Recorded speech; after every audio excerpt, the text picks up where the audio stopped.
Micro Mike. We have an outstanding show for you fellas tonight. Let me introduce the guys of the round table. First is the man who can kill Deadpool. What up, though, J-Mo?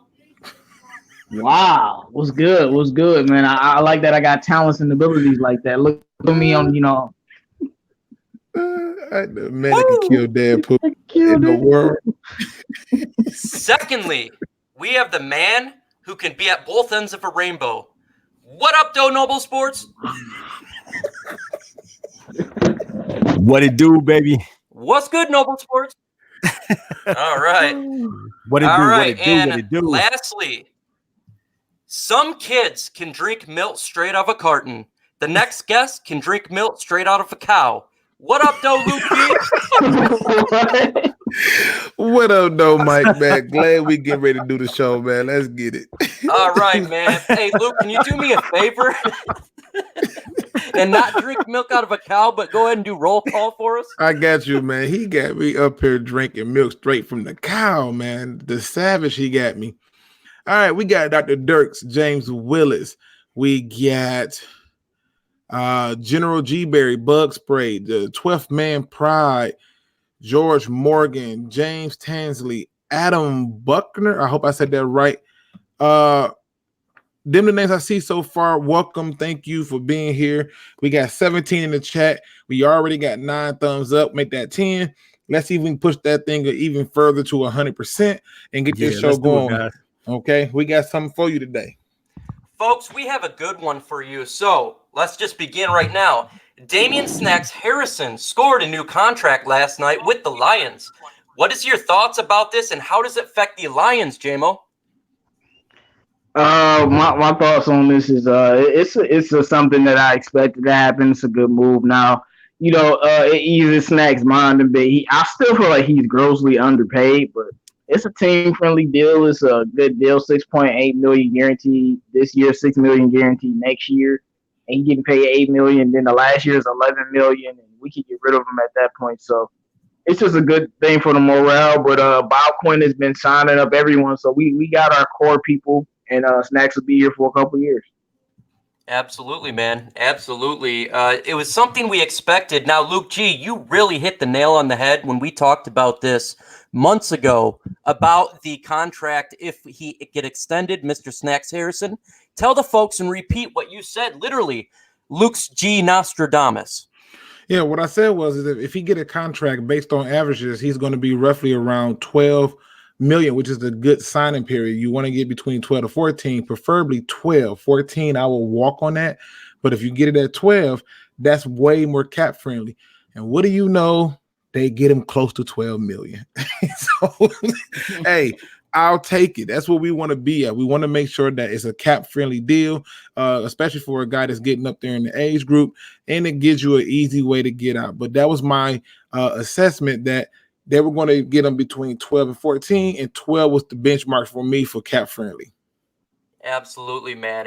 It's a great deal in my opinion. And now I'm going to go ahead and toss it to Noble Sports. What's your initial thoughts on Snacks getting extended? Man, I love it, man. You got to love it. You know what I'm saying? It's a beautiful day in Detroit. We knew that the situation was going to work itself out. We knew that eventually he was going to come back.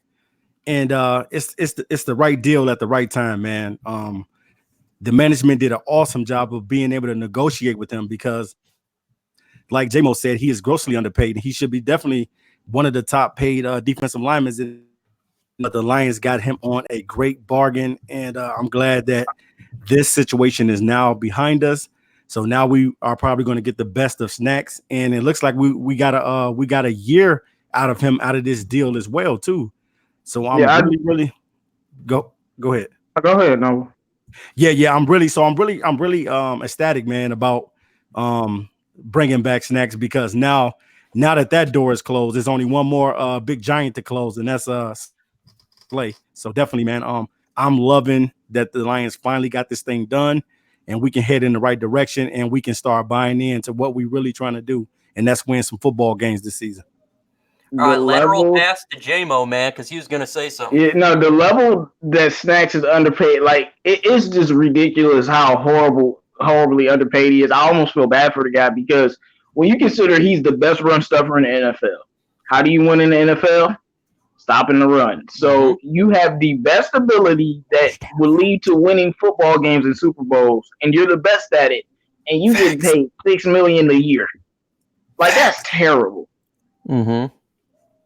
Hey, we knew when we made that trade, Bob Quinn made that trade, that he wanted a new deal. There was something Bob Quinn already knew. For a 5th-round pick to get the best run stuffer in the league for this type amount of money. So now we got 3 years left with Mr. Snacks Harrison, the best run stuffer in all of the league, who's going to really make this defense perform well under Patricia. Is an absolute steal in my opinion. He's got solid 3 years left, and guess what? We got 3 years on the deal, so this is perfect. But interestingly enough, I'm going to go ahead and say what Shannon K is saying. Snacks and Slay on the same agent, Mr. Drew Rosenhaus. So Slay may not be far from behind. That's my next question, Luke G. Do you think Slay is next? No. And he shouldn't be. I mean, he just got a contract. It's a contract that he asked for. They gave it to him. He's got 2 years left on it. No, I don't think he's next. I think they did the part to get him happy, but I think they're going to table Slay's contract until they see some performance. Then, after they see the performances, I think they'll turn around and give him a contract. But overall, no. I think Kenny Galladay is closer to a deal than Darius Slay, in my opinion. It just boils down to their contracts being friendly enough. They have leverage with Slay. You know what I'm saying? There's no reason for us to go out and pay Slay more money when we got other people that got to get re-signed. So, unfortunately, Slay is still on the waiting table. Absolutely. I totally understand your viewpoint. I just want to interject on that for a second. I hear what you're saying, Luke, and I understand, he does have a 2-year remaining on his contract, and that money is worth about $23 million, I believe. The big is that they could be still negotiating with the guy, and towards middle of the season or end of the season, they could be ready to offer him like a 2-year deal or something, or extension or something like that. So it can happen. Anything is possible. Yeah, but again, that if you listen to my statement, I didn't go away from that. I just simply said that they're going to wait for him to perform. Yeah, that's what I was gonna say. Yeah. I already think Slay is gonna have a breakout year this year. I mean, not breakout, but I think he's gonna have a really great year. Okay, and then that's when they're gonna pay him. Yeah, they're not gonna pay. There's literally you having no incentive to pay Slay right now. Because think about it, this is not like Zeke. So you saying basically? Wait, can you not hear me, man? I said this is not like how Zeke who's holding out. Slay's not holding out. So he's at camp. He's gonna be here. So he's not holding out. So we don't have to pay him, in a sense. And they definitely gonna wait to see how he performs this year. And I think he will live up to the bill this year. So and then we'll extend him for 2 years, and then that'll be it with Darius Slay. But I'm not paying it. Bob Quinn, what do I call him? Master Chef Bob Quinn.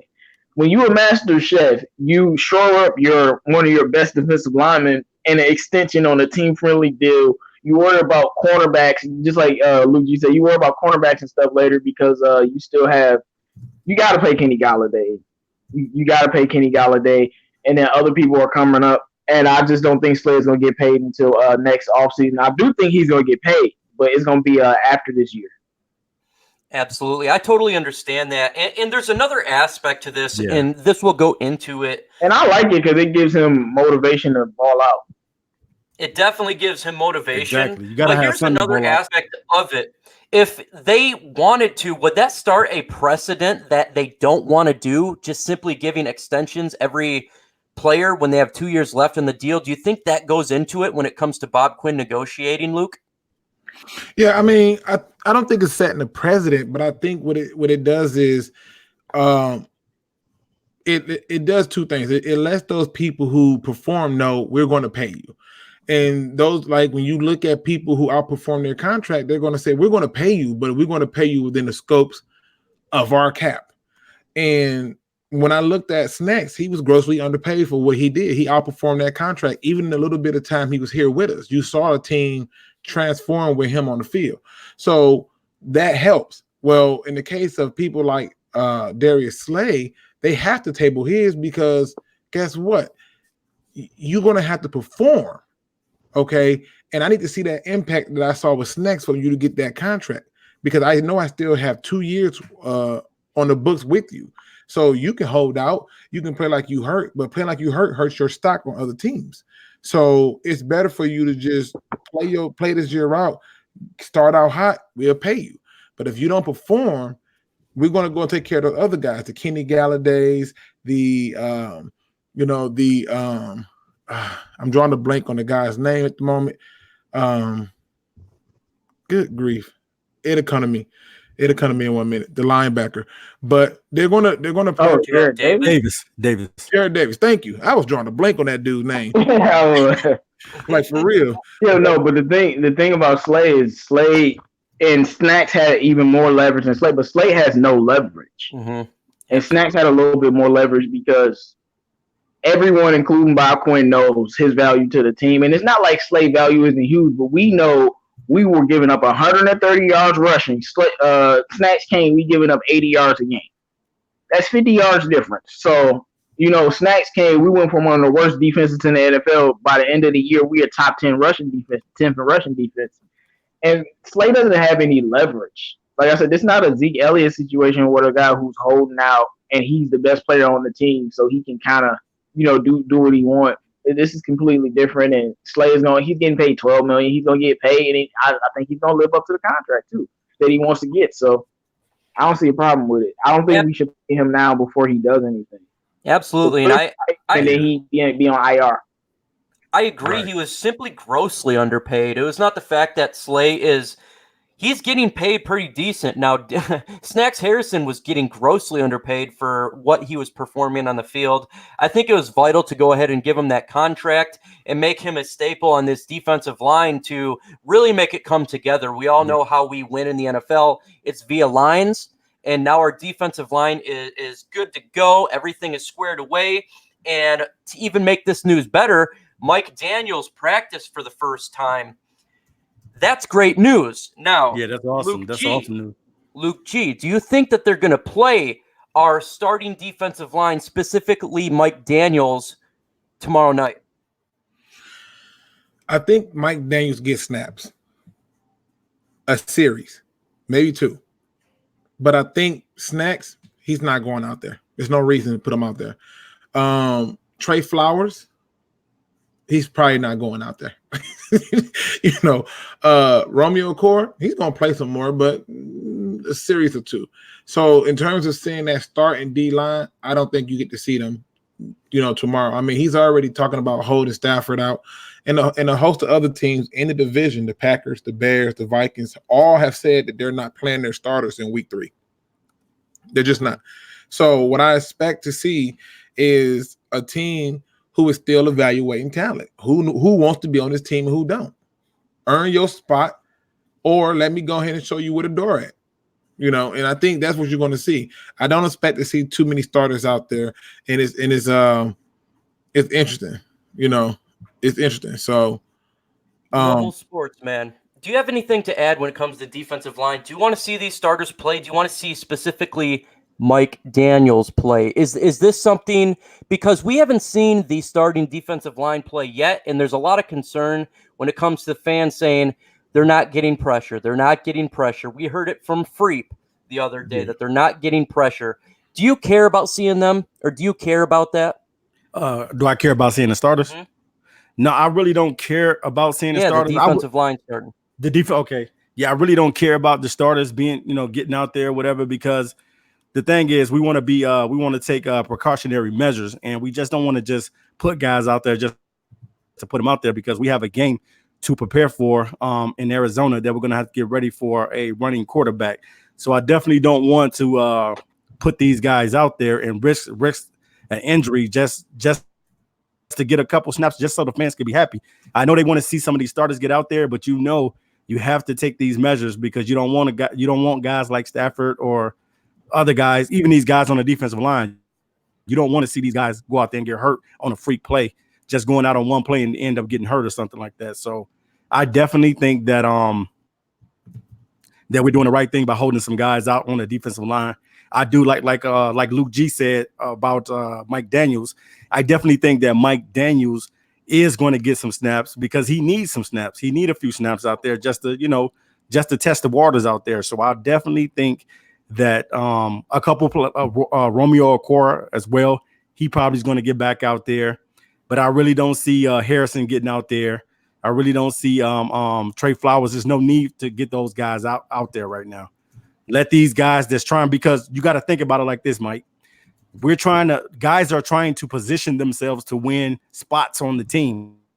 You already know that these guys, the starters, already have spots on the team. You're trying to see what else and who else got something in them to see who's going to make this 53-man roster. So no. And I agree with that. Now, we have 57 people in the chat. At one point, it was up to 60. We got 24 thumbs up. Let's get those likes up, people. This gets that video in circulation so people can start to get the news about the Detroit Sports Alliance and about Micro Mike, about Luke G, about 313 J-Mo, Nova Sports Entertainment, and all the DSA members like the Detroit Drews, the News One, the Big Take, the CA3 Sports Talk, No Miss J, Positively Detroit 9071. So make sure you hit that thumbs up button. We're trying to get to a 100% on it. We got 60 people in the chat, 32 thumbs up. Let's keep this thing going. And I'm with Melvin Drew here. He says, I would rather explode on the scene in shock and surprise. Forget about pleasing preseason fans. Show me money like Jerry Maguire the real season. Keep evaluating open spots. I am with him 100%. I already feel like I know what I got with this defensive line. I know what I got with Snacks Harrison. I know what I got with Trey Flowers. I know what I got with Mike Daniels. I know they're going to bring the pain. They're going to pass rush. They're going to stop the run. They're going to be dynamic. I know what they bring. I would rather evaluate the young folks on the line that are on the bubble. I want to see a guy get in there that we don't see a lot in the regular season. We're not going to see him. But if a starter goes down, I want to see Strong in there, someone from the bubble make a play and really show up. What say you, J-Mo? What do you think, man? I say I want to see the for like I said with Stafford, man. I want to see him out there for a series, but I'm not gonna overreact if Matt Patricia doesn't have them out there. And I think I would like to see the first team defense. I don't know if Trey Flowers is 100% healthy, but if he is, he might get a snap or two, maybe like 3 downs. I think Mike Daniels will play. Ashawn Robinson will play. Deshaun Hand is still recovering. I don't think Snacks will play.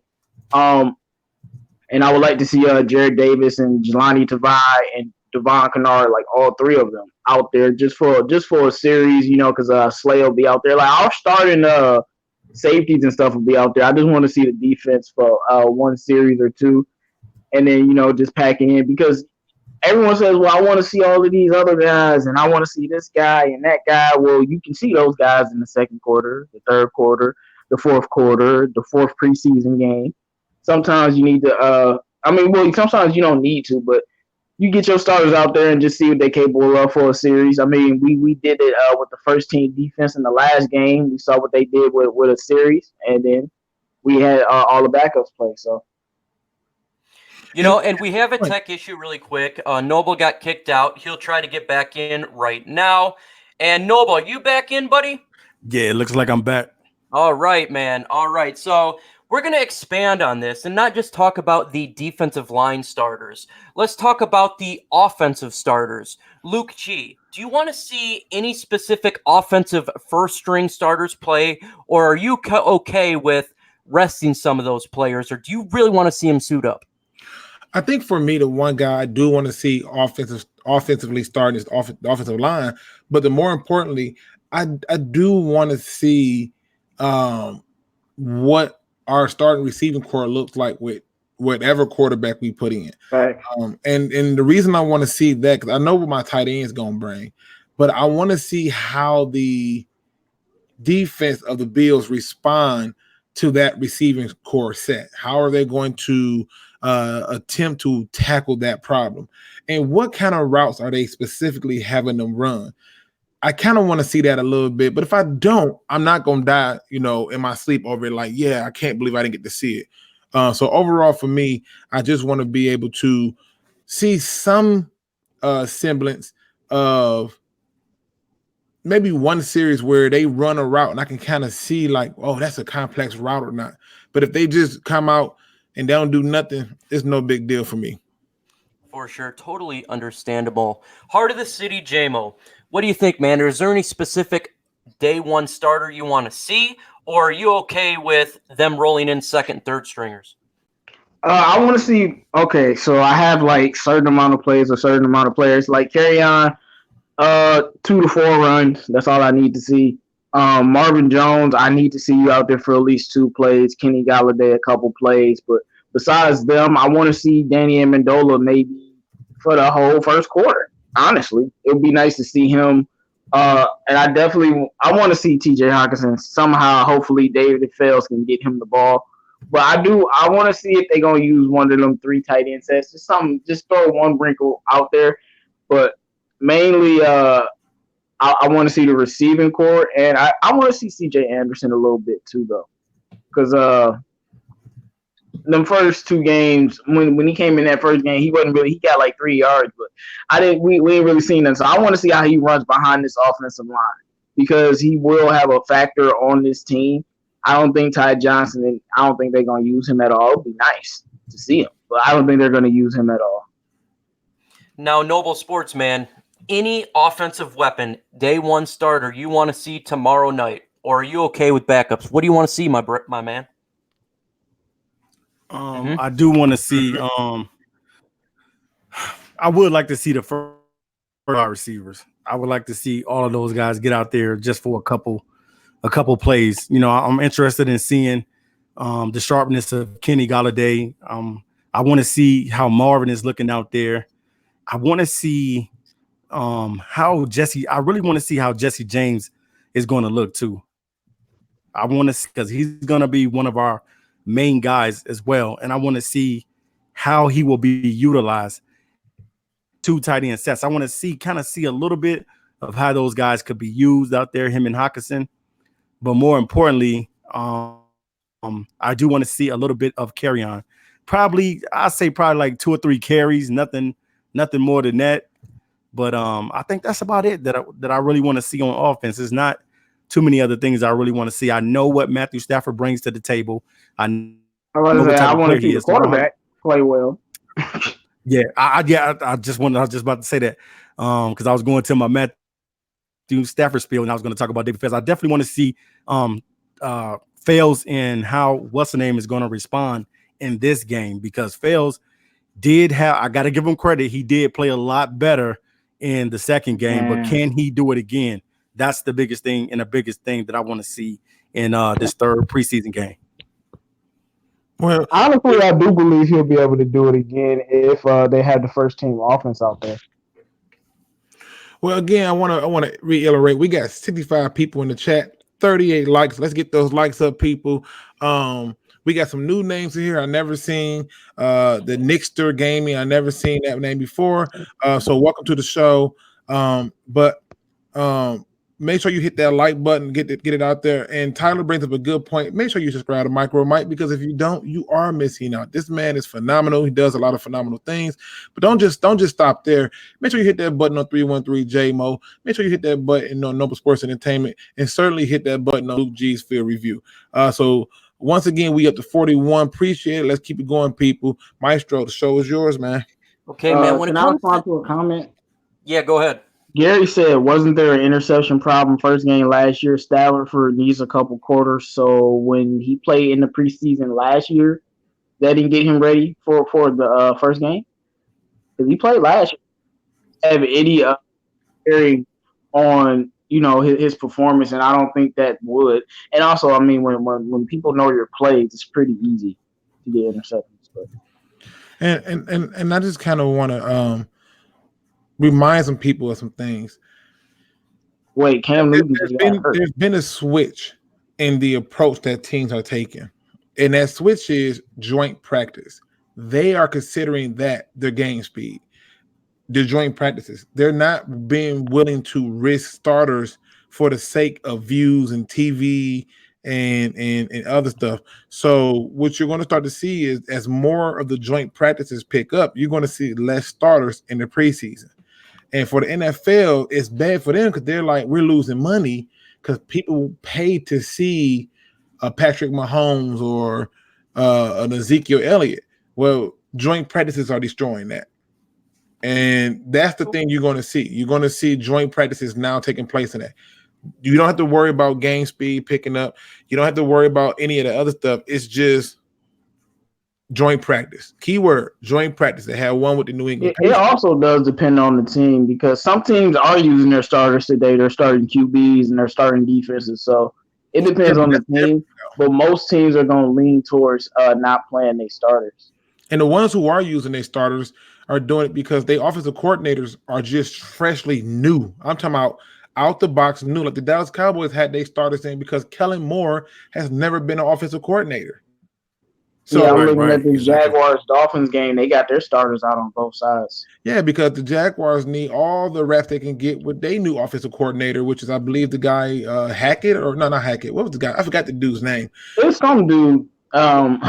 Yeah, I think he was on the Eagles too when they won the Super Bowl. Right. Yeah, he's a new coordinator. Yeah, that dude. They're doing things. Yeah, I just saw Jalen Ramsey out there. I'm like, why are you out there, Jalen? Right. But yeah.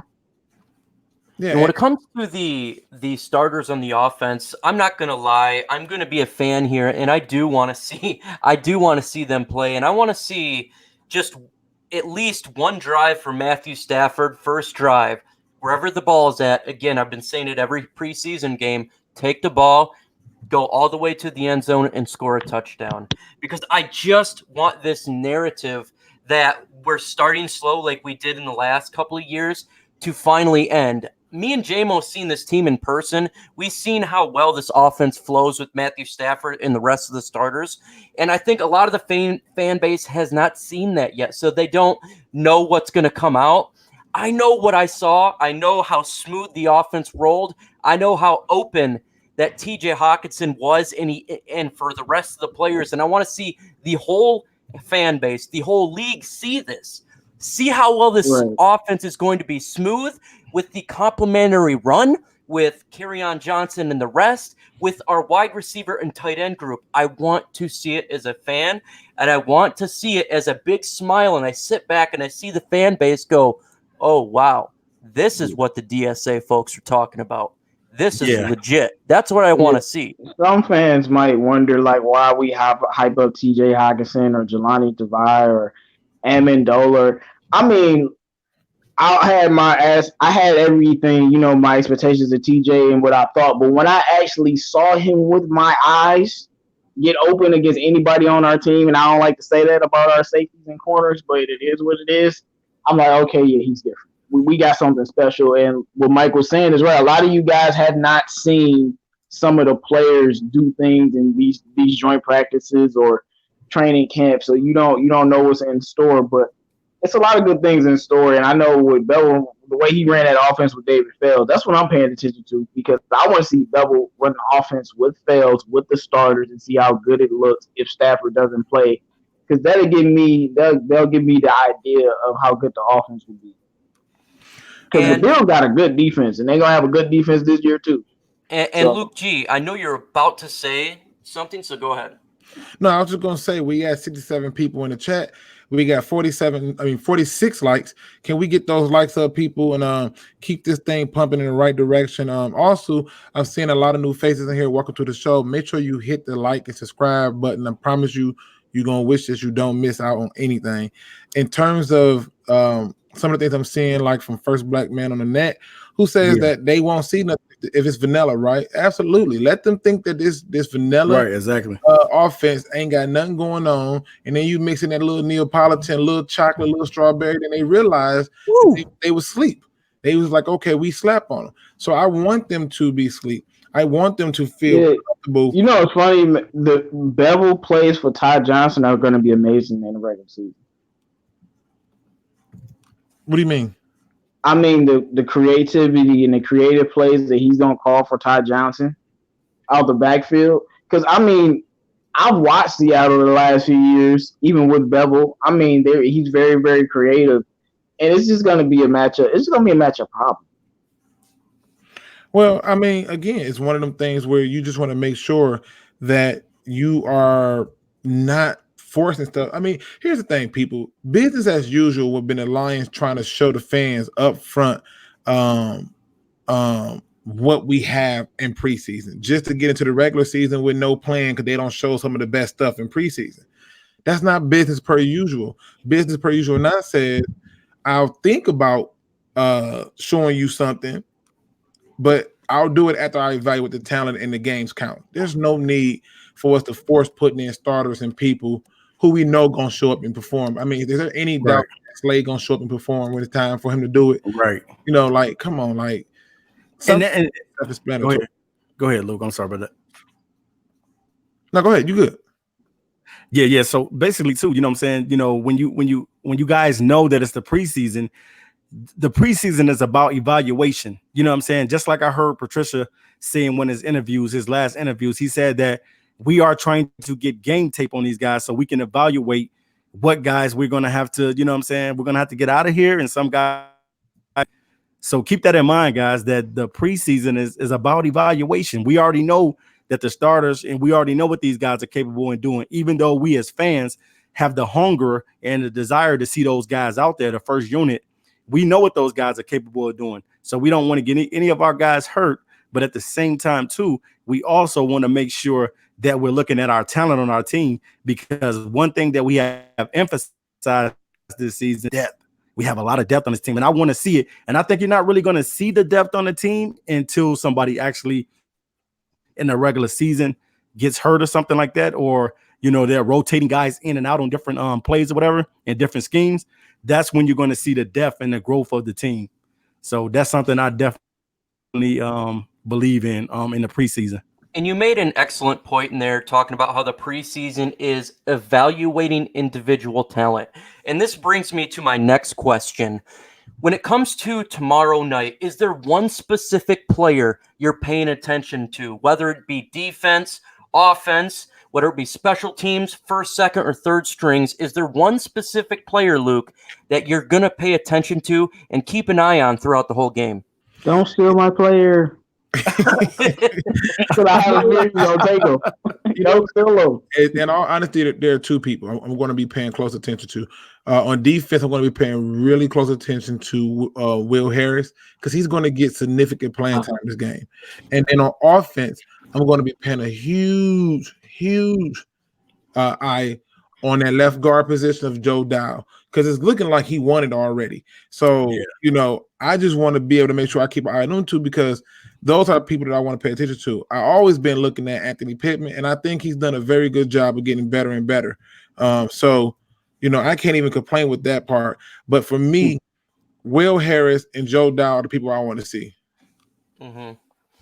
And specifically, Joe Dahl, again, I think everyone's keeping a great eye on him, because we have had that question mark at the left guard position. We know the offensive line needs to do well for this offense, this engine to move forward and take us to the next level, to the NFC North, to win playoff games. And J-Mo, I hope he didn't take the player that you want. So I'm going to go ahead and lateral pass it to you and explain us who you want to take a look at, man.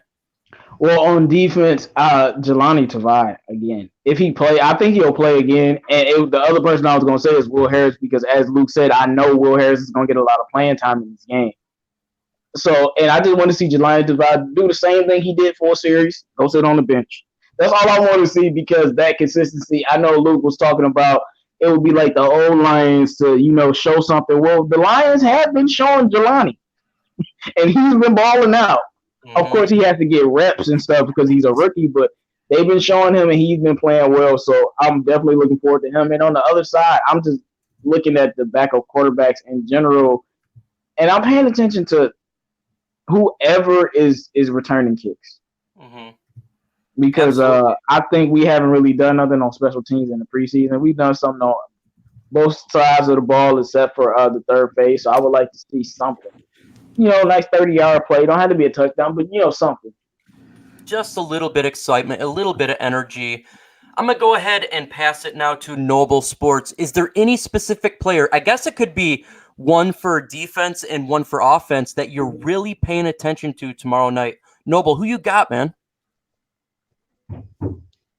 Mm-hmm. Right. Yeah, Jelani Oh, you Tavai. said what? Well, Oh, my favorite First black man on the on myth deep. says, yeah, what's the No. Are you one back? specific player tomorrow night you're paying attention to, whether it be offense and or defense? Defense. Okay. Okay, I'm gonna have to put it as a whole. I'm gonna look at it like this. On the offensive side, I'm looking for the offensive lineman. I've been on the offensive line all season long, and I'm still going to be that because I know if we don't have a offensive line, we in trouble. What we try to do, if we don't have an offensive line, we in trouble this season. So I'm looking to see how well some of these offensive linemen hold up, so especially the guys that are going to be rotating in and out. Guys like Ben. Ben. Guys like Ben. Trying to think who else is on that line. Like that. I want to see how these guys are progressing since now we're in week 3, and I just want to see them execute. If this offensive line is good this season, we're going to be good. But if these guys are horrible, then we could be have another mediocre type season. And then when I'm looking at the defense, I'm looking at the linebackers are looking.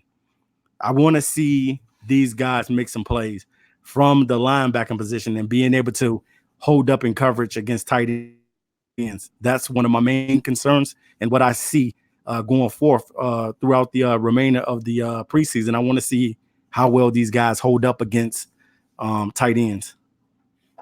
Ooh, great point. Great point, Noble. Folks, if you have not been to any of our channels and you don't understand how we do this, we do the roundtable every Tuesday and Thursday nights, 8 p.m. Eastern time.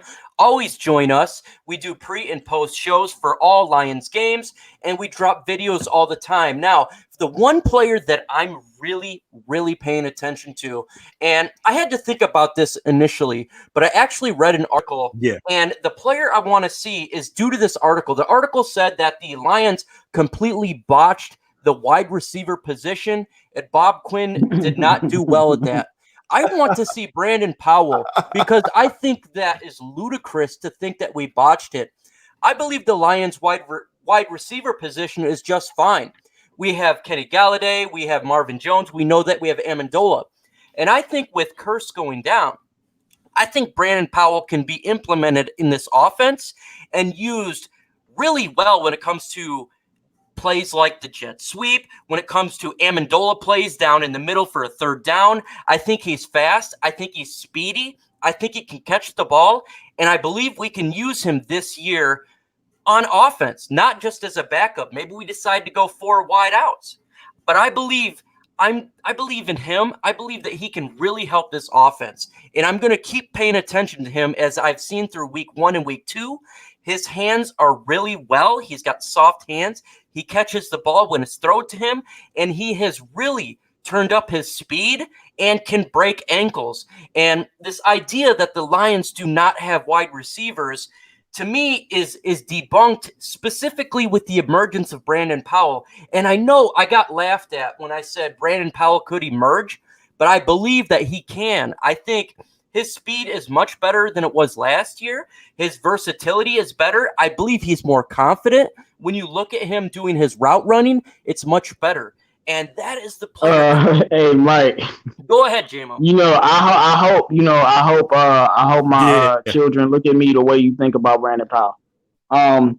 Look, I don't know if the 4th receiver on the team, regardless of who they are really gonna have a bigger role on this team because our team is special. After the first 3 wideouts, then you have TJ, then you have Jesse James, then you have Todd Johnson and carry on out the backfield, and then you have your 4th receiver. So even if Brandon Powell makes the team, I don't think if he'll have a huge role. I can see him getting like 20 catches and like 200 yards because I don't think it's really that much opportunity for him because we have so many receiving threats. And carry on and TJ will definitely be getting work out the backfield. And I 100% agree with you there. But it's this idea that we don't have depth, I think is preposterous. Say Danny Amendola goes down for a couple plays or, God forbid, a couple of games. I think Brandon Powell could be used in his spot. doesn't mean he needs to be utilized a lot during the offense throughout the whole year. But when he is out there, I believe we can depend on him. What do Yeah, you say, but to me, we still have Fulgham too. So and Oh, Fulgham can play absolutely. outside and inside. I like Fulgham a lot, and we have weapons all over. And then you have Isaac Nwada too. So Mm-hmm. it's just so many weapons on the team. So many weapons, and I'm telling you, again, TJ it gonna be the debunks this second idea receiver that on the we team don't have them. halfway And through the season.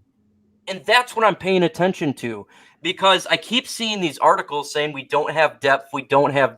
And like you were saying, it's not just that we have good wide receivers. We do have good tight ends that can catch the ball, like a wide receiver, like a TJ Hawkinson, who also, by the way, can block very well. We do have running backs that can catch the ball. According to MLive, they just figured this out a couple months ago.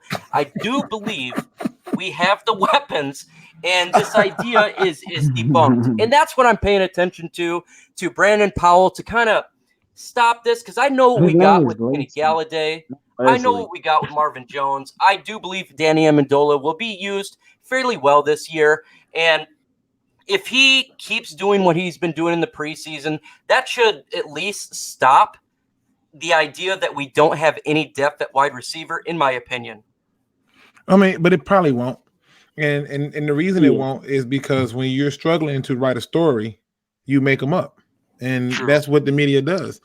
You know, they don't have anything to go off of. So they come up with whatever narrative they want you to believe. They want you to believe that we don't have depth. They want you to believe that Stafford's hurt. That's why he's not playing. Even though he's in practice throwing every pass he's supposed to be. There's nothing that shows that he's hurt. Not to mention it's against the rules to not even report that he's hurt. So what they do, they make up a story. And then what they do after they make the story up is they spin it by constantly pushing it. And then they get back by who? 97.1 the ticket. And now the story gets pushed even further. So guess what ends up happening now? Those Fairweather fans who was all like, yeah, Lions going to be great. They're going to be great. And as soon as game one of preseason went down, they was like, you better bet the under. We're not beating. You know what's so funny about Lions fans, though? We're so fickle, man. Please talk about this for a second, because Brian Smith said wide receivers compared to Thielen and Diggs, not a big advantage. I think I'll take Kenny Galladay over Thielen. I think Marvin Jones and Diggs are equal, but isn't Stafford supposed to be some average quarterback? Ain't he supposed to be some run-of-the-mill guy that can't win anything? But the moment the conversation starts about him not being in that starting lineup, all the Lions fans act like ants that's being set on fire. Because the moment Matthew Stafford ain't starting for the Detroit Lions, Lions fans are crying, jumping into the Detroit River ready to die because they realize we don't have a football team if he's not there. And it's just funny to me how these same people constantly criticize him, but if he's not there, or there's a chance he won't be there because of injury, y'all freak out. And I just think that's very hypocritical, and it's very ironic to me because I know fans want something to worry about, but we know Stafford's not hurt. But they're like, oh my gosh, he's not hurt. Oh my gosh, look at these backup quarterbacks. What are we gonna do? We going 2-14. But Stafford's supposed to be the quarterback that's not that good, right? That's such a great point. I mean, literally, no matter what, you can't please some of the fans out there, and it sucks because it's the stigma that they have. It seems like they want to hate more than they want to win, and it's sad. Yeah. Noble Sports, man, we're gonna go into the fans, man. What do you think about this? What do you think about the Lions fans, and what's your thoughts about how it seems like they want to hate, but then when they're doing well, they don't want to cheer? It's the weirdest thing in the world. Oh man, it's just that we got a fickle fan base, you know what I'm saying? To be honest and keep it 100. Our fan base is fickle. We don't know, you know what I'm saying? We don't know what to believe with the Lions because everybody is still pretty much have the notion of, you know what I'm saying, like you're tap dancing or something around and you don't really know how they're going to be. So everybody has this mindset that, you know what I'm saying, the Lions this, the Lions that. But at the same time, you got to recognize that we're trying to do something special here, and it's going to take some time for guys, for the fans, especially fans that have been around for a long time. That's the reason why you get the mixed emotions from fans. You got the younger fans, the younger generation, and then you got the older generation who've been around with the Lions for a long time. You got two types of people in the Detroit fan base, and that's the reason why you have this type of narrative out there that these guys don't really know how to judge the Lions, and they're trying to make a judgment from season, but you can't make a judgment from the preseason. You got to see these guys in the regular season action, and then you can start assessing things and looking at things from the proper perspective. So right now, like with the Lions, we don't know. We all speculating. Ooh, that's a dime from Nick Foles.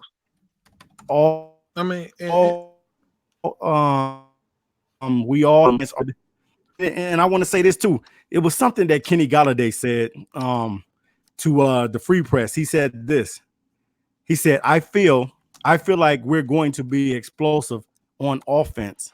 So how do you guys really take what Kenny Golladay said? Do you take that at face value? Or do you take that with a grain of salt? How do you take that what Kenny Golladay said? I'll let Luke take this one. I'll say one thing. Kenny Golladay is in the room with those guys, so he knows.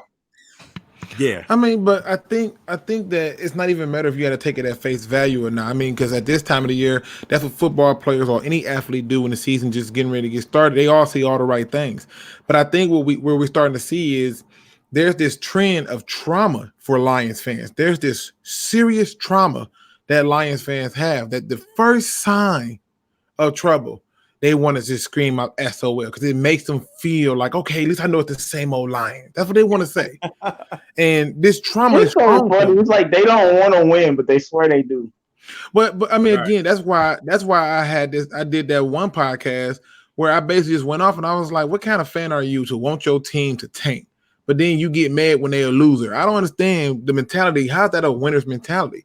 So a lot of this stuff is coming from trauma. When this trauma hits, it's hitting hard. It's bringing back flashbacks. People started remembering when they lost money, and now they can't put it together. The moment Free Press dropped that article about Stafford not playing, fans thought it was 2009 and 2010. Yeah, but you know what though, and I think Mike pointed it out when he said the fans gave him that work. They was in there like, what are y'all talking about? Y'all just making up stuff, and that's the difference you see. In the past, they would have just been like, yeah, you right. And Mike Valenti, he's right. And 97.1 the ticket, every person from the morning to the next morning is right. Now they're rebelling. They're flat out saying, nope, you're wrong. You're not being fair. You're being biased. And at the end of the day, we not with it. And that's where we want to be. Well, 97.1 is sticking to a narrative because just a few videos ago, they're like, I can't see the Lions not beating Arizona. I was going to send y'all the video, but I didn't feel like it. I can't see the Lions not beating Arizona. When you look at the defense and the defensive line, then on the same end, Matthew Stafford's not playing in the preseason game, then I'm concerned. Like, come on, man, make up your mind. So you're concerned if you're not playing in the preseason game, but as much as you guys don't believe in the Lions, you got them beating Arizona, no doubt. Right. It's just hilarious, man. They just find a narrative and stick to it. But that's something that I had to bring up because it just makes me very upset how Stafford gets all this criticism for this fan base, but the moment it's a chance of him not starting for us, y'all completely flip. Because I start to remember that you was going 2-14 every year. But it's cool, man. It's right. Cool. I mean, but I don't think it's a Stafford issue. I really don't. I don't think I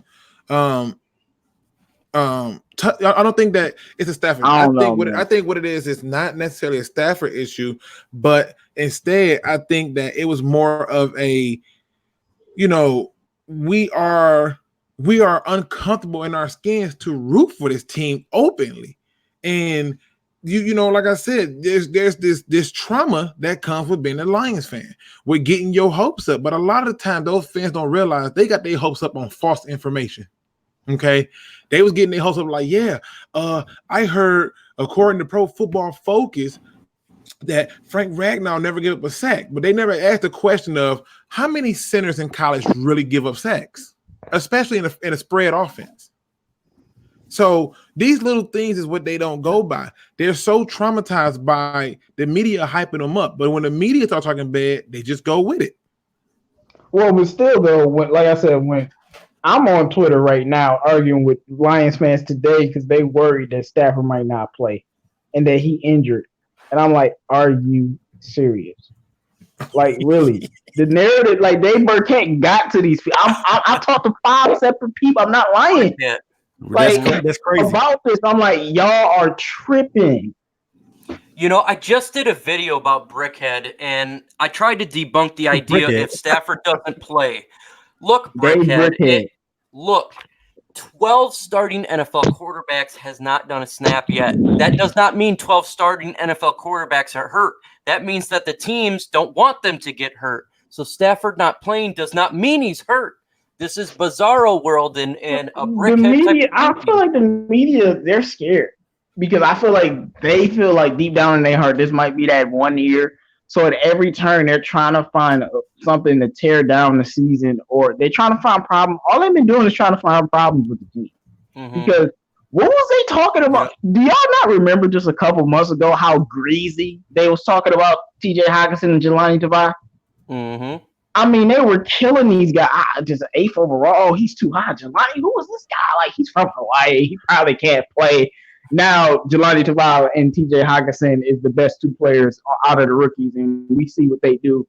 And all they say is bright things about them. So I'm just sick of these guys. Well, you want to hear something funny though, J-Mo? And this is just to all you fellas. So, you know, I had a rough couple of days. Y'all know what I was dealing with, and what I'm waiting on and stuff. So I'm listening to 97.1 The Ticket, right? And I remember like it was yesterday, they was clowning like, oh, they didn't even have a video clip for Jelani Tavai. And all those same people on the radio was like, hey, I'm coming around to this guy. He looks like a steal, you know? and you talking about like the callers or them? The radio personalities. And I'm like, so when did this become a steal for y'all? Because I realized this. They don't go out and look at the college films. They look at certain teams and they don't focus on the rest. They just keep it to what their job requires. Let me watch Michigan State, and that's it, you know? And what I realized quickly is how quick they shift gears. Even you, J-Mo, this is how me and J-Mo met. He was ready to go to war with me. He was like, no, set it up. We finna go and have this debate. I'm sick of this. It's going down. And then he slowly started coming around to it like, I don't know. I think I might be wrong on this one. Okay, that's because it wasn't I was wrong. It's because I knew a lot about TJ already. I just didn't want to get a tight end. Like, that's all. And when I was like, well, we don't need a defense. After we got Trey Flowers, that's when I came around because, like, now we don't need that defensive lineman that I thought we needed. And the thing was that when I looked at it, I just basically said to myself, we want to run the ball. We want to have a threat.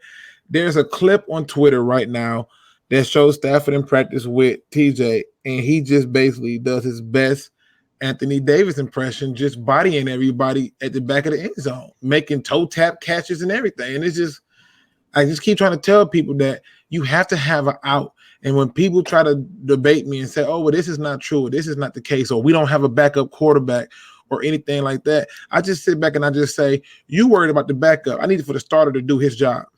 Can we get to that part first? Now, ladies and gentlemen, we have 78 people in the chat. We got 59 thumbs up. Can we get those thumbs up, people? So that way we can get this thing in circulation. Also, make sure you tell a friend to check out all the channels that has the DSA Roundtable on it. That means Noble Sports Entertainment, Luke G Field Review. We want this type of turnout on every channel, pumping it every single time. It's football season. Get into it. And if you're not a real football fan, wait for baseball to really kick off for you, or wait for basketball to start up. But for those real football fans, go get your friends. Tell your friends to tell their brothers. Tell their brothers to tell their fathers, to tell their uncles, to tell their grandfathers that if they're not watching us, they are missing out on some of the best Detroit sports talk that is out there on YouTube. Absolutely. Yes, absolutely. And facts. We are straight Detroit sports. Anything sports, that's what we talk about. We're going to give you as best ability our knowledge. I do want to bring up something. Go ahead. My fault. Our knowledge, our expertise, our unbiased opinion when it comes to Detroit sports. And that's what we do, folks. We take the time and we make sure we read the content, watch the videos, and see the film. JMO, go ahead. Right. You said that because I'm watching this Jaguars game right now. You said that the teams that will have the starting lineup, the starting QBs out there, they will have a new coordinator. Well, we have a new coordinator. Nick Foles is going to play the whole first quarter, or so is Fitzpatrick. So wouldn't that mean that maybe Stafford would play? I'm not saying he would play, but I'm just thinking about it from that perspective because we do have a new offense, and I think that's what some of the fans are worried about. I'm not worried about it because I believe in Stafford, of course, but that's what some of the fans are worried about. We do have a new offense, so they might want to see something. But I'm just saying, besides reps, it's just vanilla stuff. Yeah, absolutely. And hey, Detroit Drew is in the building. What up, though, Detroit Drew? I see Dr. Dirks. Dr. Dirks. Yes, man. Dr. Dirks is the newest YouTuber of Detroit Lions. Make sure you subscribe to him. Check out some of his videos. He got some good content starting. And when I started doing YouTube, it's very hard to get on track. It takes a while. So make sure you check him out. When it comes to winning games, we know in the NFL, a big way to win a lot of football games is via turnovers. So far, what we've seen in the last preseason game, we had 2 turnovers. Last year, we did not have a whole lot from the secondary. Luke G, this year, what do you want to see from the secondary? What do you want to see tomorrow night that will make you believe that this secondary can take the next step from last year? I want them to actually be on a person's hip. I can't tell you how many times I saw receivers last year just getting wide open catches that was opposite of Darius Slay. Like watching Nav Lawson not be on the person's hip and not know where the ball was at was frustrating. It was very frustrating. So for me, just being on a hip and sticking to the technique of saying, let me just explain this to you. I did a video a while back where it showed Xavier Rose saying that, hey, if I'm in a position where I can touch my receiver, I want to control where he goes. So I'll give him a quick pop, And he said, sometimes I won't even do it. And they be stopping, anticipating this pop. This is what I want to see from our team. I want to see the technical sound parts, head turn, reading body language, and getting your hands up and your head around to make plays. That's what I expect to see. Technically sound football. I don't care about the interceptions. Break the pass up, okay? The one thing I have noticed with this defense, and I think it has not been talked about in no media outlet, I was going to do it in a video, is if you watch this game, every time they make a tackle, whether it's single, a game tackle, there's people coming in swiping at the ball. That was not happening with the Detroit Lions defense before then, ladies and gentlemen. This year, it has become like a religion cult going on right now because they're telling each other every time, go for the ball, hold them up, go for the ball. And that's a good sign for our defense. Absolutely. And it's so important to be technically sound and turning your head around, specifically now that you can throw flags on pass interference. Noble Sports, when it comes to this secondary, what do you want to see tomorrow night and throughout the year? I want to see like Luke said, piggyback off what Luke said. I want to see guys I want to see their techniques. I want to see guys Luke said he doesn't care for interception as much. He wants the pass breakup. I want the interception. I want to see guys making plays, man. You know what I'm saying? I'm greedy, man. I'm sorry. I'm greedy. I want the interception, Luke. I don't want to just the guy just about the ball down. I want the pick. So, and if you can get a pick 6, that's even better. But I just want to see guys execute, be able to get their head around and look, be more instinctive and more impactful, man, when they're playing against these wide receivers and making sure that, you know what I'm saying, they got their footing right and things of that nature. That's what I want to see from the corners. Other than that, man, and I just want to see, the growth of Amani. I definitely want to see Amani grow. Because I know eventually he's going to be one of those corners that's going to be out there. Wait, you want to see him like grow like this year? This year and from beyond. You know what I'm saying? I want to see I want to see his growth. I know he's not. He's not going to start or anything like that. But I just want to see him develop from this season on to the next seasons. Coming up in the future, because eventually he's going to be one of those corners out there. Well, I just want to interject really quick and say, We had 78 people at one point. We got 68 thumbs up. Let's get those thumbs up, people. We are now at 72. I know we can get to that 72. Also, if you have not subscribed to Micro Mike, what are you waiting for? Okay, you are missing out. Okay, he is going to give you something that's like entertainment plus sports, and then some. He's gonna do some things I can't do. I don't know how he come up with half these things he say, but they are amazing. Apparently, I drink straight from a cow. This is amazing to me. So make sure you hit that like button and make sure that you subscribe to Michael Mike and the rest of the DSA family. If you can't find any of us or you wanted to subscribe to us, go to any one of our videos, simply click on one of our names in the chat, or just simply go to any one of our videos. Our links are in that video. You can link and subscribe and get your best content for your teams without the bias stuff. And it just to, absolutely. Go ahead, Nopal. Okay, and just to say, just to say a couple things about Matthew Stafford, because I know a lot of people have been wanting to see Stafford out there. Look what happened to Cam tonight. You know that? Yeah, I heard somebody in the chat say he got hurt. Yeah, Cam injured his foot, so that's the reason. Get hurt. Yeah, he got a foot injury, so that's the reason why you don't want Matthew Stafford going out there, because this type of stuff. Man, Cam always getting hurt. It's just crazy, man. You know, the guy gets out there for a few plays and ends up. You don't want that to happen to Stafford, man. Being out there for a couple plays, one of the linemen fall back on his leg or something like that. You don't want that right now. You just don't want that. You want to use caution with him because we need him to be at his best this season. I don't know, man. Cam getting hurt. This is a side note. I don't know. I feel like my boy might get traded, man.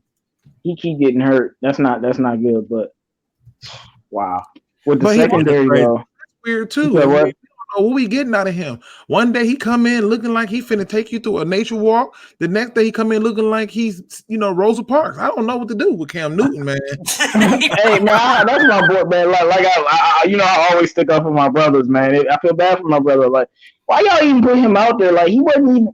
But anyway, we ain't gonna get into all of that.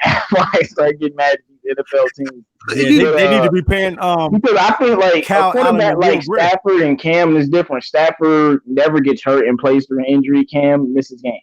It's a difference. But anyway, with the secondary tomorrow, what I want to see from the secondary, I don't want them to score. And I want to see y'all cover some tight ends. And I'm gonna be paying close attention to Will Harris, and I hopefully I get to see Amani Warrior. I don't know where T. Tabor is on his injury, but if he somehow can play, that would be nice to see him. But I just want to see that blanket coverage, and I want to see pass breakups, and I definitely don't want nobody scoring. I don't want them scoring a field goal. But and then for the season, I think our secondary is gonna be top 10 somewhere, top 12, between like 12 and 6. I think a lot of more interception will come because our defensive line is going to be so good and we'll be creating a lot of pressure. I think our linebacking core, I think we got better at every level. I won't say Tracy Walker is better than Glover Quinn, but I'll say he's younger, faster, more athletic, and he's up and coming. And Rashawn Melvin is way better than Nevin Lawson. I saw that in the Dressel game for him, I guess, when he was out there. It was bringing, like Luke said, he wanted them to keep up with the receivers. Rashawn Melvin was keeping up with people.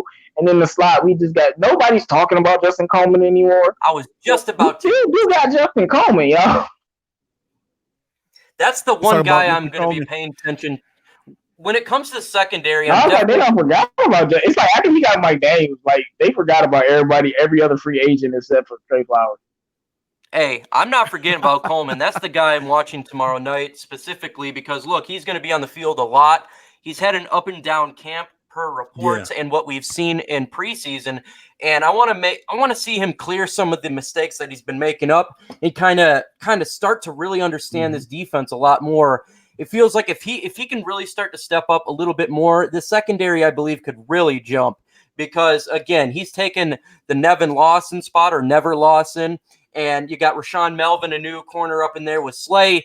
I think those three, if Coleman can step up, they can be really dynamic in the cornerback position. I think our safeties are going to be really good, young and good. I love Diggs. I like Walker. I think the future is bright this year for this young secondary, specifically because our defensive line, in my opinion, is top 5, and they're going to raise hell upon the quarterbacks in the NFC North and the rest of the teams that we're going to face. And we know if a defensive line can get after the quarterback, that the secondary is going to make plays. And I do, like Luke said, I want to see the little things of turning your head. You must turn your head if you're a cornerback. They're going to throw that flag every time. And we know that the refs, they don't like playing with us, man. They'll definitely throw those flags to burn us on a big play, and it can ruin our day. So I just want to see the little things. I want to watch Coleman and move with that. Now, jumping into the defense, it could be any player, but who is your most important player on defense and why, Luke G? Who is your guy? For tomorrow's game or in general? Tomorrow's game and general. Well, for tomorrow's game, the most important person is going to be, which I can't believe I'm going to say this, it's going to have to be Tracy Walker. He has to just keep showing that he's progressing. But in general, the most important player on the defense is Jared Davis. The middle linebacker spot needs to be secure. It needs to be secure. Everything works from the middle on out, and people don't understand that. If you look at good quarterback play to receivers to tight ends, it starts at the center to the quarterback that goes out to the receivers or the tight ends. When you look at defense, it starts from that defensive lineman up to the middle linebacker, all the way out to the safety, then it trickles out to the cornerbacks. That's where you see the greatest development and growth in teams. And if you look at some of the best defenses, what they have, the Baltimore Ravens, big D tackles, Ray Lewis, Ed Reed. Go to the Pittsburgh Steelers, big D tackle. I'm drawing blank on dude's name, the crazy guy, Joey Porter, and then Troy Polamalu, and it just keeps going on and on. That is where you're going to see it. So everything up the middle must go that way. So that's the most important position for me. Okay, folks, keep in mind we are going to go to you with questions. Get your questions ready. In a little bit, I'm going to say, hey, it's time for you guys to open it up and give us some questions. So think about it right now. Right now, I'm going to throw it to Noble Sports. Who is your player you're going to be paying attention to the most important tonight on defense and most important throughout the whole year on defense? The most important player that I'm going to be looking at is Darius Slay, because he is the leader of the new generation of cornerbacks on our team. Cornerbacks and defensive backs, the baton has pretty much probably been passed to him from Glover Quinn to him. And I want to see how he handles adversity with the young guys and how he's able to get these guys ready to get out there and play. So I'm definitely want to see Darius Slay's leadership. You know, I know he's going to play for a few snaps out there, and that's probably about it. But I want to see how he handles leadership, because that goes a long way, man. Having a great leadership and having guys out there that can play and that can explain the playbook to other guys and stuff like that. I think that's going to go a long way, man. So I want to see how Darius handles his leadership when it comes to playing on Friday night and beyond on the season. How does he get these guys whipped in shape out there? Hey, great point. JMO, who do you got for the best player on defense for tomorrow night and then the regular season? For tomorrow night, I'm going with my boy, man, Jelani Tavai. I need to see him out in that. Hopefully, Jared Davis plays tomorrow, but I don't know if Jared Davis is going to play. But I need to see Jelani Tavai, like I said, to continue to do what he does, continue to read and react, and hopefully they allow him to go into coverage. I'm not worried about him in coverage because of what I've seen, even on that T.J. Hockenson throw. I mean, Stafford threw a perfect throw. There's no way you can cover that. And Tavai, it was great coverage. But they'll be like, but he gave up a touchdown. But you can't. We've seen it too many times. When a quarterback throws a perfect throw and it's a perfect catch, there's nothing you can do. But I'm paying. And then for the regular season, my guy is Trey Flowers, definitely. Because I feel like in these big games that the Lions have trouble winning, or, you know, against winning teams and who make it to the playoffs, in the playoffs, he's the one guy on the team that's Super Bowl. So, and we need him to show up in the playoff games, in the bigger divisional games, in the bigger conference games. We need him to show up and be that playmaker. And he could have a breakout season sack-wise. But the thing about Trey Flowers is I've always watched him. It doesn't have to be a sack. But at that inopportune time, he's always there to make that winning play, whether it's a pressure to make the quarterback throw the ball away, whether it's a sack, whether it's a batted pass, whether it's a run stuff. I've seen him do it too many times. I know we've all seen him do it. And I need him to have that impact because since Ziggy Allen's 15 sack season, we haven't had an edge rusher. Mm-hmm. And now we have Okawara, but he has to be that edge rusher and leader and versatile defensive tackle that's going to, and then, like I said, when it gets tough, we're going to need him to show up. Absolutely. For tomorrow night, I got Jalen Reeves-Maybin as my player who I think is going to shine and have a fantastic night. He was all over the field last week. He knows he's on the roster bubble coming into the season, and he has really taken up a notch when it comes to stopping the run, when it comes to pass blocking. I love what he's bringing to the table. I love the passion. I love the inspiration and the fight that he has to make this team. I think he's definitely making the roster, and he's going to continue to shine tomorrow night. And when it comes to the regular season, a lot of guys were taken that I would have said, Trey Flowers, Darius Slay, Davis, but I'm going to do something a little different. I think Deshaun Hand could be a real stud this year. He was really good as a rookie, and I think, I just think he's built like a prototypical defensive lineman that can stop and go after the passer. I think this man could have a Pro Bowl-like season. When I seen him with J-Mo, I said, man, you're going to the Pro Bowl, and he says, no doubt. He looks ready. He is going to take the next step this year and really disrupt a lot of issues when it comes to offensive line and quarterback positions. And I think the future is bright for this young man.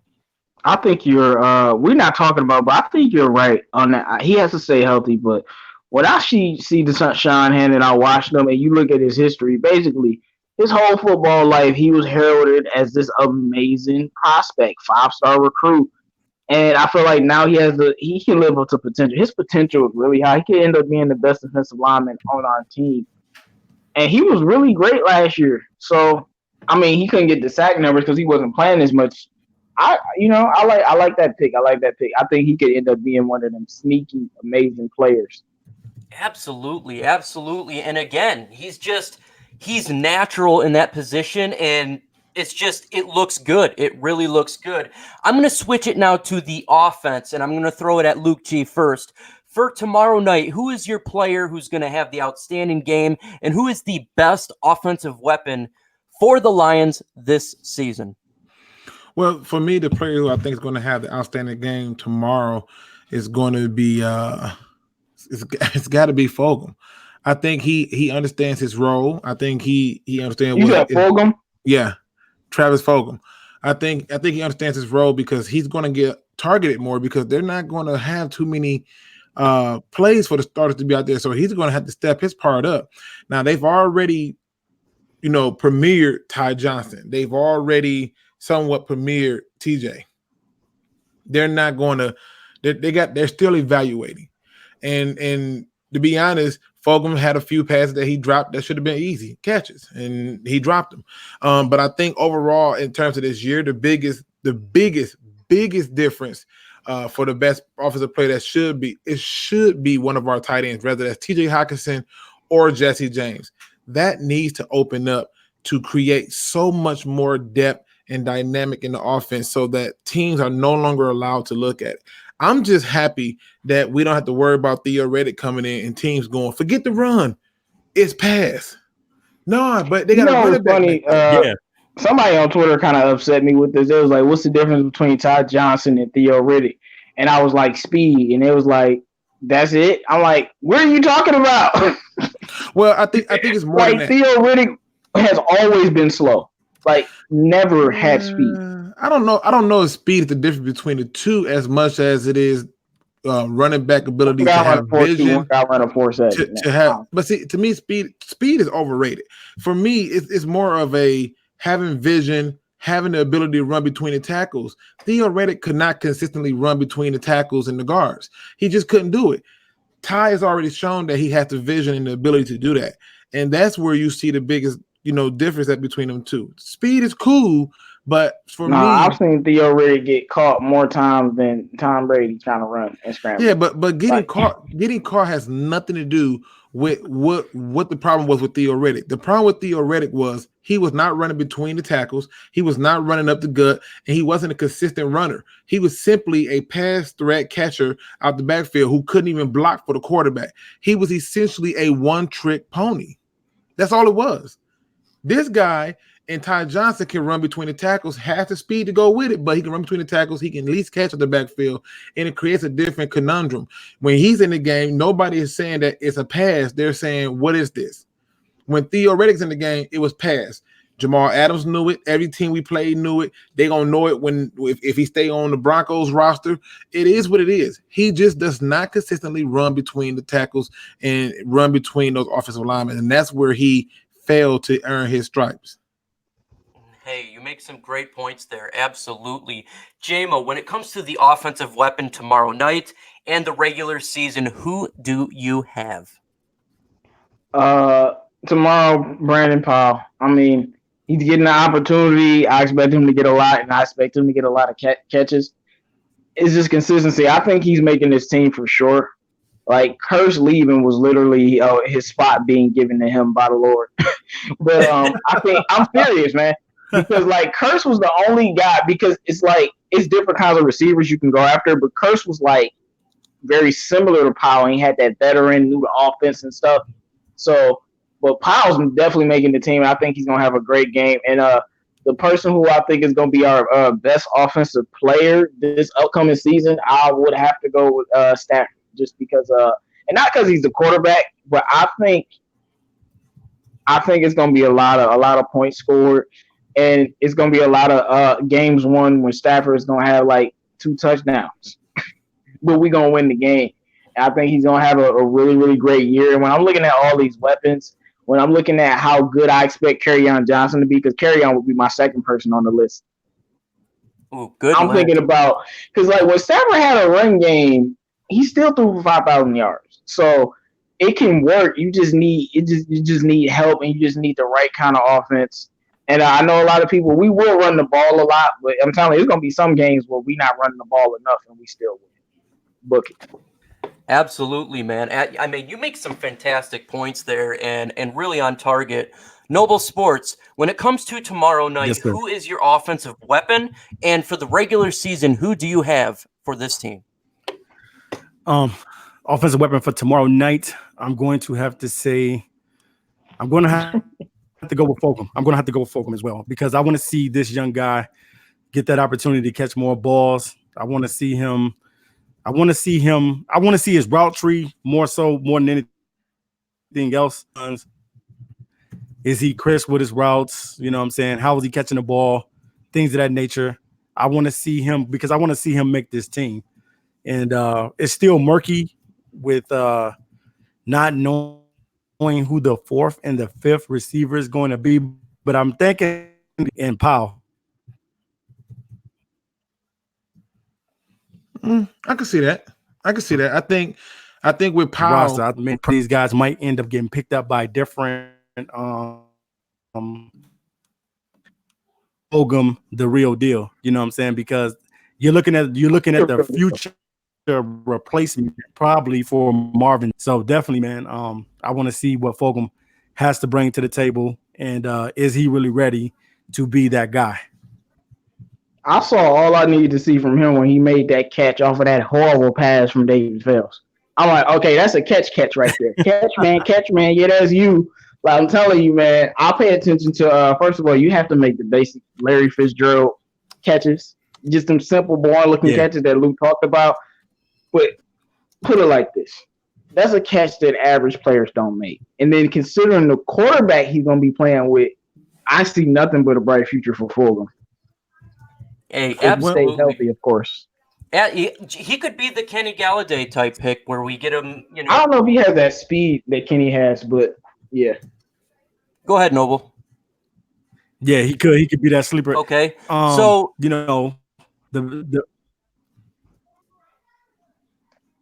So I think there's a little technical issues going on here. Yeah. So for My offensive weapon tomorrow night, I think the guy that is going to have a great night is going to be Joe Dahl. I think he's going to continue his well play throughout the preseason and protect the quarterback, whoever the quarterback is, throughout the whole game.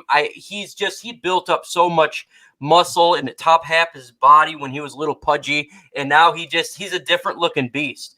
And I think he's really going to protect the quarterback and push for that running back, whoever is in the backfield, and make some holes up. And I think he's going to have a great game and will solidify his left guard spot, even though I already believe he's the left guard.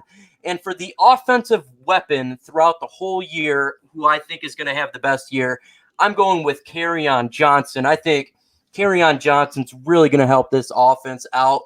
Just having a balanced running game that Stafford has never had is going to be a game changer for the whole offense. When he touches the ball, he hits the holes perfectly on timing. His balance is very, very solid. He knows when to cut, and he's consistently gaining yards. He's not dropping negative yards. He's not getting taken down early in the backfield. He can really take blocks on, and I think he's going to have over 1,000 yards this season, something that we haven't seen since Reggie Bush, and really help this team win the NFC North. And that's what I'm looking for Kerryon Johnson, and really change this whole team as a whole. And I think he's just going to be a stud this year. I do believe he's going to be an absolute stud this year. Folks, it is now time for your questions. We're going to take questions from the chat. Whatever questions you have, go ahead and throw it our way. We will discuss it and get it going. Go ahead, JMO. I think they got, I don't know. Some fans got it. I think they got a little bit twisted with Kerryon because they're under the impression that we're going to tiptoe around him and not use him that much. I'm going to tell you this right now. I know, we got to see, but if he starts producing, Kerryon is going to be the only person getting the ball. And it's going to be just like that. And I think he will be producing. And like I said, when Bevel has a guy like a Marshawn Lynch or a Kerryon or somebody, when Bevel has a guy, he's going to give him the ball. And I think that could contribute to his breakout season. And make sure you guys like the video. Make sure everybody likes the video. Make sure you subscribe to all of our channels, man. But I definitely think with Bevel and the amount of touches, I think his overall touches are going to increase. And he's going to have a lot of passes out the backfield. I'm trying to tell you. So Brian Smith has a question. What teams/schemes do you think will be the hardest for our defense to deal with? Luke G, what is the scheme do you think that will give us a little bit of issues this year? Schemes with the read option, where you have two assignments, because the way the defense operates, they already play within the two assignment set where they're told, okay, this is option one. If that's not there, you go to option two. And if option two is not there, you go to option three. And then at that point, I need you to be an athlete. Well, I think if they come out and you got to say a team like the Seattle Seahawks, who we do not play this year, but we do play a team like Kansas City who has a mobile quarterback who can throw. Mm-hmm. So with a team like Kansas City, they come out and run that option. Our linebackers have to be prepared and disciplined to keep their eyes on what's brown, nothing else but what's brown, i.e. the ball, and make sure that they're making the plays necessary to do it. So I can see the read option and some of this college stuff they're going to bring in as a problem.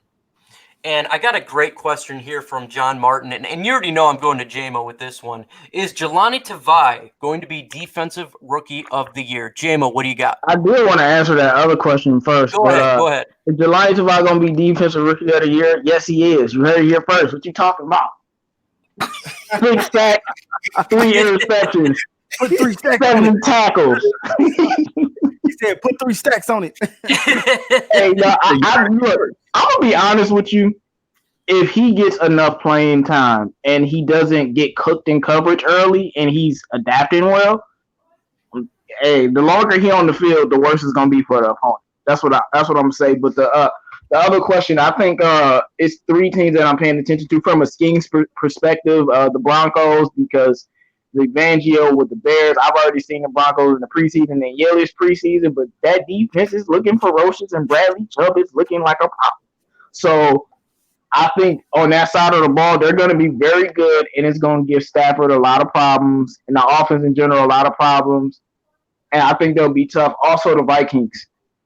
What's his name? Mike Zimmer. I don't know what he be cooking up, but it doesn't matter what we do. The Vikings always have some way to stop us. They still have good personnel. They still have a good roster. You still got Linval Joseph and Daniel Hunter.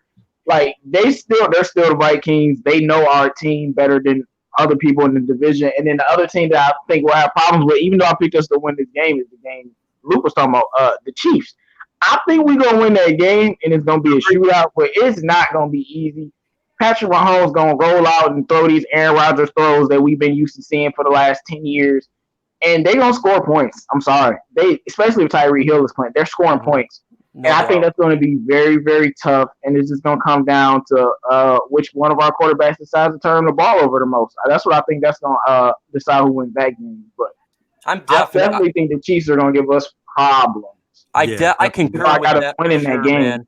I concur with that. Noble, man, what do you think? Any of those questions when you got, do you think Tavai could be defensive rookie of the year? What scheme? Go ahead and answer any of those questions. Yeah, I definitely think he got a shot just like anybody else. He has a shot to be the defensive rookie of the year. But I want to go to this question right here. It says, how do you see Perry says, how do you think the O-line will be? And do you think we will live or die from that perspective?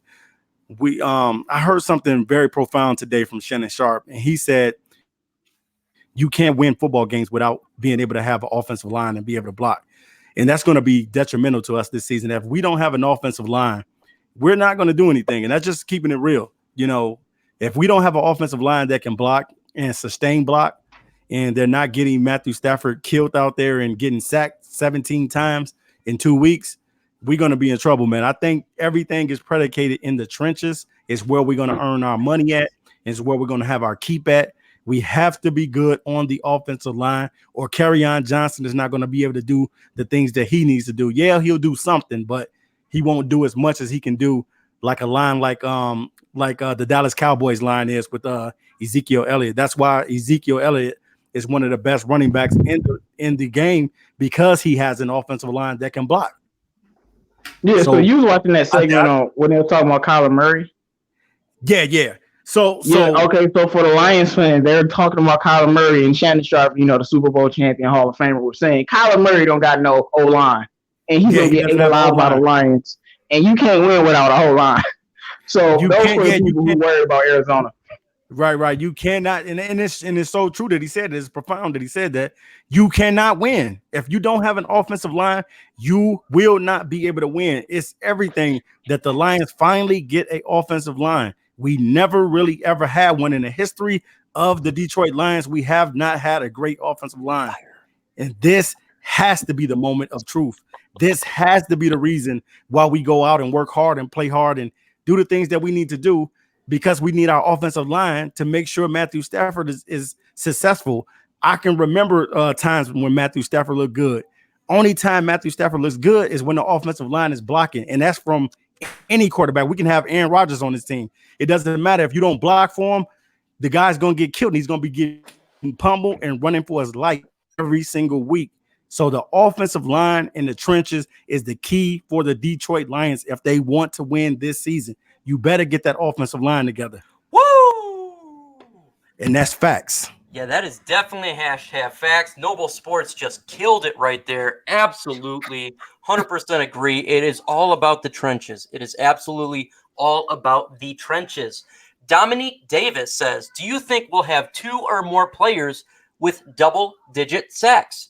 Luke G, do you think that's possible this year? Absolutely. You got to keep in mind that for the first time, this is going to be the first chance that the Lions got a defense in place that Patricia wants in place. He's going to be having blitzes coming from the stands, the concession stands, the parking lots, Joy Road, Exit 9 coming off the freeway. He's going to have from every direction you can think of. And the first thing that he's going to do is he's going to make sure that those guys are in the best position to be disruptive and to create pressure for an uncomfortable pocket for the opponent. Once they do that, then what will end up happening is teams will become one-dimensional, and the Lions will then be allowed to feast in a Lions way. And Man, if we can have, I'm with you. I definitely think we're going to have two that will break more than 10.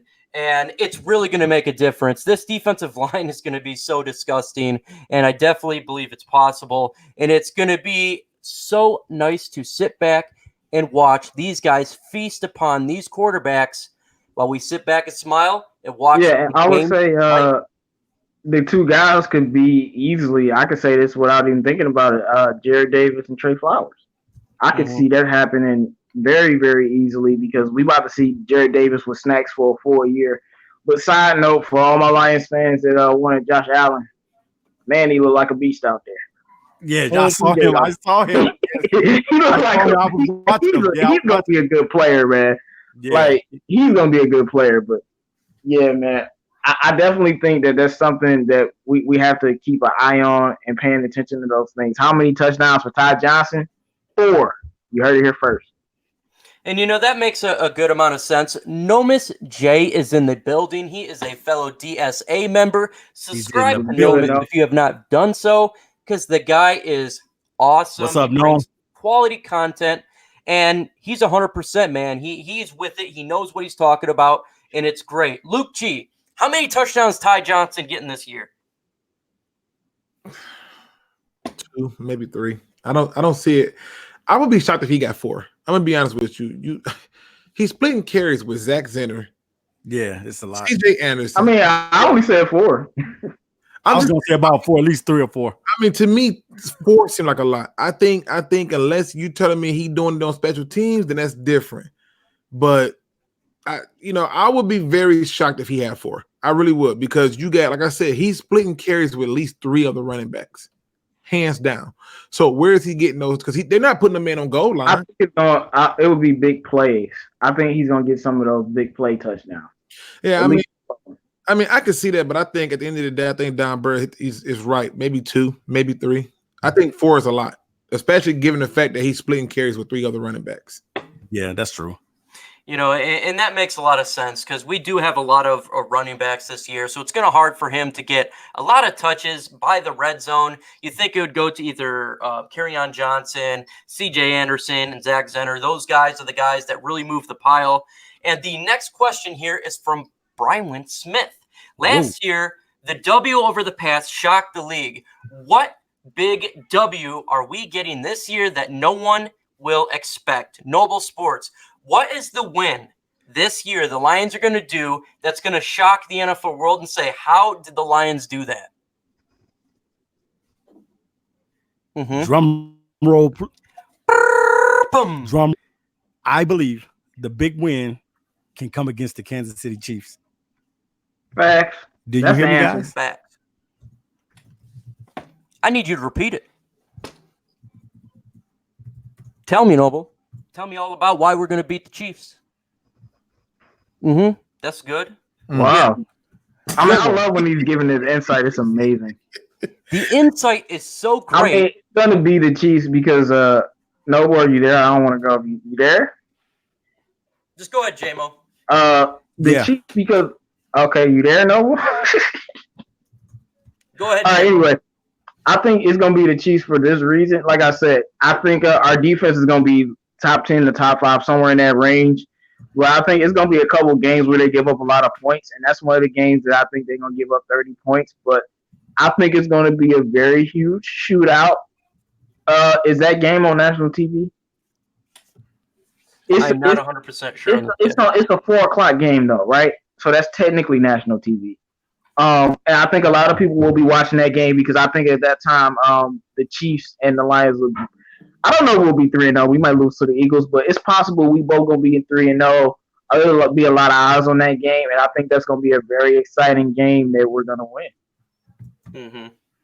The team that I think that we are going to beat is the mainstream media team. It's the team that the legacy media loves and they love to talk about, and that is the Dallas Cowgirls.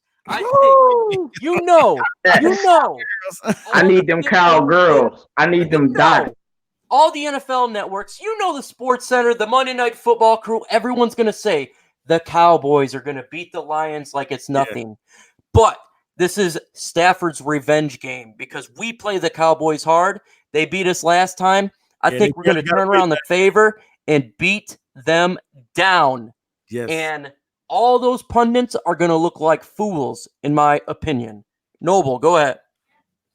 Yeah, you know who I would love to see us beat, and we haven't beat them in a long, long time, and that's Washington. We have not beat the Redskins in Washington.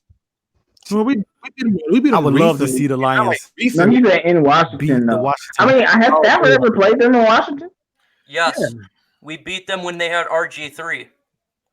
Yeah. I'm pretty okay, so it's been like 8 years since we played them in Washington. Well, I could tell you this much. To me, the team that I think that nobody see coming as a win, and I think it starts the whole train rolling for the first quarter of the season, it needs to be the San Diego Chargers. They could be without Gore. I'm not Gore, but the running back. I'm thinking. No, he's gone. He ain't gonna be on that team. They could be without him. They gonna know Darwin James, but you need to come in there and just smack them in the mouth. If they smack the first 2 games in the mouth, and then they turn around and play the Eagles close, I mean, people gonna have to wake up, and then we could just slap everybody awake. All the bandwagon fans, we can just sit there and push them off the wagon and let them look, because it's gonna be a lot of Walmart Meyer fans going up in there to myself. I always was a Lions fan. I never not believed in them. So to me, it has to start with that first game. Blow out the teams you should blow out. Beat the teams that's going to be challenging, and give the teams hell that you shouldn't probably win against. Yeah, that to me is how I see the season going, and that to me is that game that's going to be surprising. San Diego is it for me. Well, I don't know if it will be because they start slow a lot, but if we blow them out, then it will be. I think that's why I think the Chiefs game is going to be that game, because they start slow literally every single year. And that's what everyone says the first 4 weeks about the Chargers. I don't know why they start slow like that, but that's what they do. Noble, I know you're about to win that game anyway. I know you're about to say something, Noble. Go ahead and say it. Yeah. I was having some technical issues over here. I don't know what's going on, but having some type of issue. But definitely, I was going to say the Washington Redskins, man. We have not beat the Redskins in a long time in Washington, and I would love to beat the Redskins. I think that that's a game that we need to take advantage of. I think that's a game that can go any type of way. And you never know. Haskins might be starting by then. You never know. But I want to beat the Washington Redskins because, remember, they are the team that stopped us from getting to the Super Bowl in 1991. Hey, man, it is what it is. So I want Redskins. Redskins it is, baby. I want them. It is what it is. Dominique Davis has an interesting question. And I love this question. This is a great take here. Would you rather have Kerryon Johnson top 10 in rush yards or top 10 in yards per carry? JMO, what do you want, man? I'm going to have to go with man. I'll have to go with yards per carry because I'm about efficiency, because if he gets hurt, he might not have a lot of yards. I'm going to just go with yards per carry because, like I said, I'm about efficiency and I'm about getting a first down, getting 5 yards, getting a drive going, being sustainable. And I know Kerryon did have a lot of yards last year for the amount of games that he played, but what really made Kerryon special, like, yeah, he had some big plays, but what made Kerryon special, and I'm using that word, is he got the toughest, hardest 4 and 5 yard runs you ever seen, but it would be 5 yards. And to me, that's what you need from a back. And I'm talking about in between the tackles, running for a tough 5 yards every time. And I think that's more important than, just counting stats for rushing numbers for fantasy football or something. I need efficiency. And I think that yards per carry would matter a little bit more. And I agree with you, man. There was a play, this was not about Kerryon Johnson. It was last preseason game where C.J. Anderson had the ball. He should have lost 3 yards, but he fought through the defender and gained 2 yards. I thought that was a spectacular play, even though it was definitely not a highlight reel. But when I want my running back to get the hard yards, and even if it's gaining 1 yard instead of dropping 3, to me, that's more important to me. It shows that you got heart. It shows you got strength, and you're not going to let one guy take you down. And that's something that I really like in a running back. Here's a great question from Zach Cook, and I will throw this at Luke G. Are we going to sweep the Green Bay Packers again? No. I think we split. And the reason I say that is because I think if you look at that first game we play them on the road right off the bye week. And that's a good time to come. But it's also a good time for people to be kind of cold and flat. And with them being at home, after they get done beating the Kansas City Chiefs and setting themselves up for a 4-0 start, I think they may, meld that one in. Week 17, we definitely win in that game. That first one, that's a little iffy for me because, like I said, they're going to put a lot of fire into starting out strong, and that bye week being so early could have them been a little bit cold. So I'm going to say we probably split with the Packers. And that's understandable. What do you think, Noble Sports? Do you think we sweep them, or we just split, or we lose both? What do you think there, Noble? Yeah, I think. Sorry about that. I think basically we got an opportunity to sweep them again. Why not? You know what I'm saying? We're playing. Mhm. The only time I get afraid of the Packers is when it's cold outside, and you got to play them. You got to play it at the frozen tundra then. But other than that, if we played them early, we definitely got an opportunity to beat them again at Lambeau. I think that right now, man, we on a roll, and I don't want to stop this roll. I want to keep beating them, man. You know how many times the Packers used to embarrass us at our place and beat us all the time? You think I don't want to sweep? You think the fans don't want to sweep? We sweeping the Packers. It's our time, baby. Yeah, and I agree with everything Noble just said because I'm going to disagree with Luke said about the bye week because I remember last time Matt Patricia came out the bye week, we destroyed the Dolphins. Last year when we went against the Packers, Matt Patricia had a defensive game plan for the Packers, and we destroyed them then. This year will be better. We're coming off a bye week. I'm thinking about the defensive genius of Matt Patricia. We coming off a bye week. To me, that's an automatic win almost because you're going to let us play the Packers off of a bye week considering how we've been playing against them. I will be more concerned about the game in week 17 because I don't know how important that game is going to be for us. Yeah, it might be a game that we might be resting some people. So, but I still think that I think we're going to sweep the Packers for sure. You know, I definitely think it's that's possible. The game. That game going to be our real coming out party because it's going to be in front of the whole world. We're going to give them another 31-0. And I think it's possible. And whether Aaron Rodgers plays or not, the fan base of their team and the mainstream media will say, oh, well, this, that, and the other. We know how that goes, but I do think it's possible. I got a good question here from A.B. Would you guys trade Tavon Wilson for wide receiver Jacoby Myers from the New England Patriots, Luke G? I don't think the Pets will trade him, and I don't think Tavon Wilson has that type of trade value. Bill Belichick ain't stupid. He know who's getting cut. He still talks to Matt Patricia. They talk to each other about who's getting released and who's not. So I don't think he's willing to trade for Tavon Wilson, knowing that he's going to get cut. Like why spend money if I don't have to? He's getting released. So no, I don't think that's a realistic trade. Although I can see what you're trying to do there. I think a more logical thing could probably be if you look in receivers, could be them taking a gander or a little trip down the Kevin White train to see if he got anything in there. But outside of that, no, I don't see them going that route. Okay. What do you think, Noble? Do you think we make a trade for Tavon Wilson for Jacoby or any trade whatsoever from any Lions players to another NFL team? Do you see that happening? No, Yep. Sorry about that. No, I don't see us. I don't see us making a trade to get Myers, and I don't see us right now making a trade. I can see us taking somebody from, somebody gets cut off a team, but I don't see us right now going after a trade right now because I think they're pretty solid with what they got on the team right now. And that makes a lot of sense. I think they're fairly happy with the roster. And I think they know that cuts are coming up, and I think Bob Quinn will go through the cuts before he decides to make a trade. I think that just only makes sense. Why give away capital if you believe a player is going to get released and you can get him for the free? And so That just makes a lot of sense to me. What about you, JMO? Do you think the Lions could make the trade?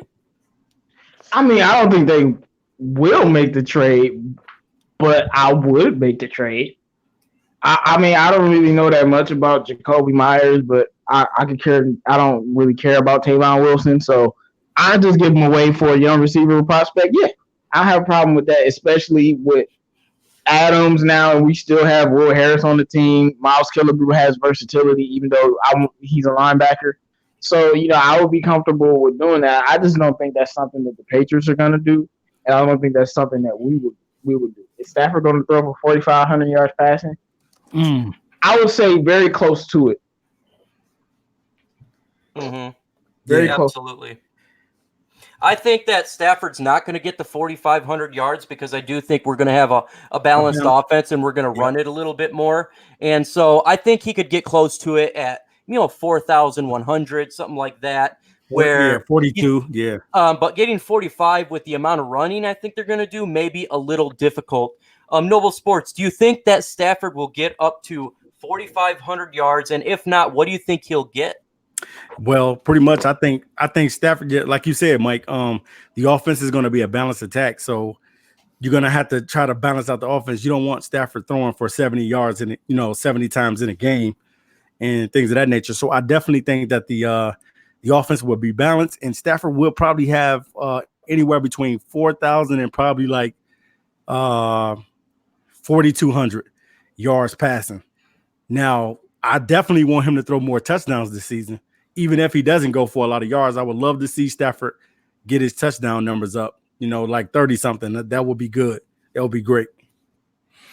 And just so I can put this out there, if you are new to the chat, please make sure you hit that like button. We at 78. We're trying to push this thing to at least 84.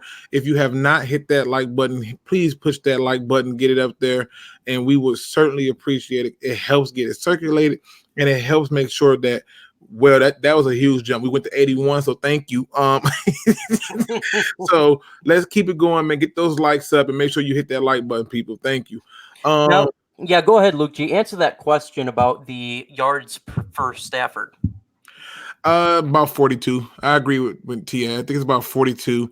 Yeah, I would say it'd be in the threes, but I think that once the run game gets started early on in the season, they're going to have to fully commit to it down the stretch, and I think teams are going to gear up for it. So he'll start picking off some of those teams with the play action. I think that's where we see the success at. So that's where I predict him to be around the 4,000 mark. Absolutely. I agree with Luke that from the perspective of it's going to be real funny when you watching a Lions game and there's 8 people in the box, and you're going to be like, really? And that's when Stafford and the receivers are just going to start picking people apart. And then they'll start taking that man out the box, and then that's what Carry-On will start doing what he does. And it's going to be some tough games where we won't be able to run the ball. And that's going to be the times we need to depend on Stafford to have a good game. Well, it looks like we got some breaking news here. Rashawn Gary got carted off the field. Oh, yeah, he did hurt himself. So that would be something really to watch because the Packers, man, they done, bro. Yeah, I mean, that's not good. I've been trying to tell y'all, we sweeping them. They're going to win 7 or 8 games. That's the reason why we say you don't put some of your most important players out on the field. Sean Gary. And not to mention the guy that we were supposed to get over TJ Hawkinson is injured. Well, I mean, injuries should not be necessarily indicative of a draft pick. I mean, if it's consistent injuries, I can understand it, but this is just one of those rare things that you don't expect to happen. Sort of like if we end up getting Jonah Williams, who is now out for the season for the Bengals. We can't certainly blame him for that, but I can tell you this much. The Packers had a chance to add something special to their team, and they decided to forego a guy who did more in less games and Mike Daniels to bring in a guy who doesn't have a pass rush move to save his life. So for him to get hurt, man, it's terrible. But at the end of the day, these people are dropping like flies. So do not be surprised, like TA said, when you do not see our starters out there. Absolutely, man. And just like they had any doubts, man. They don't have any doubts now. Tell you that. And just like Cam going down. Just like Melvin Drew said here, Rashawn Gary's his guy. Don't celebrate. I don't think we celebrate any. Yeah, we're not celebrating anybody's injury, especially young people that's just getting in the league. That's terrible. They're trying to start their career, and Right. the first thing that do is get knocked out for a season. It's a horrible way to go. And hopefully, he can recover. But getting carted off is never a good thing. With that said, folks, we have 10 minutes left to be a full 2 hours. And I want to start giving the last words to the round table and tell you what they got coming, what's coming with the DSA, and what they got to say. So at Noble Sports, what do you got to say to the folks to end the show out here? What's up, guys? Man, we appreciate everybody that's in the chat, everybody that deals with the DSA. We appreciate you guys. Like my man Luke said, make sure you guys tell a friend to tell a friend to tell a friend and tell another friend about the DSA, because we're here. We're here to give you the media about the Detroit Lions. We're here to talk about them in a fair, non-biased way, and also we will critique them as well. So you're going to get critiquing. You're going to get all of that type of news from us, and we appreciate each and one of you guys. So make sure you guys subscribe to all the DSA members. Their links will be below in the description, and we just appreciate everybody that's a part of this DSA family and helping us grow and things of that nature. And we just appreciate everybody on tonight for being with us and taking the time out your busy schedules to be with us. So definitely, I do have some videos coming out, guys. NFL and NBA videos on the way coming out, talking about some teams and also talking about our Detroit Lions as always. And make sure you guys subscribe to Noble Sports Entertainment, because on this channel we talk sports. Period. I was not expecting that. That was a combo breaker. Hey, man, hold on. Mellow Mo, man. Drop a question, man. Come on, man. Mellow Mo says, does Martha Ford get her best memory by getting the Lombardi trophy? Yes. You happy, Mellow Mo? And my favorite comment so far is the one by Don Burr that says, "Noble with the Keith Sweat slow jams voice." Right. Oh, thanks, man. Thank you.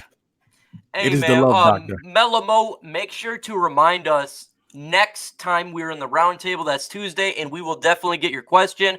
Say you forgot me, and we will definitely get to it, because hey, sometimes it's hard to get to everyone.